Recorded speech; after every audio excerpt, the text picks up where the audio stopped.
Martedì 7 maggio, Santa Flavia, è il 128° giorno dall'inizio dell'anno, ne mancano 238 al termine. Il sole sorge alle 5:50 e tramonta alle 20:25. La luna si leva alle 5:17 e tramonta alle 19:54.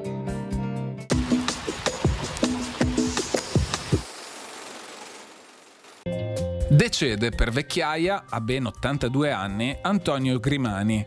Non era stato un doge popolare, tanto che appena deceduto e mentre si svolgeva il suo funerale, i ragazzi correvano per le calli gridando «S'è morta la carestia, viva la signoria!». La sua tomba, prima delle distruzioni napoleoniche, era situata nella chiesa di Sant'Antonio a Castello.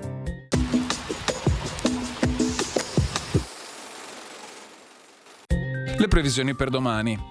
Nelle primissime ore parecchie nubi ovunque, poi variabilità con spazi di sereno e addensamenti nuvolosi, precipitazioni discontinue con alcuni rovesci o temporali, in diradamento serale a partire da bassa pianura e costa, fiocchi di neve sostanzialmente solo sulle Dolomiti, grossomodo da 2100-2400 metri, contenute variazioni di carattere locale riguardo alle temperature minime, aumento di quelle massime specie sulle zone centro-settentrionali.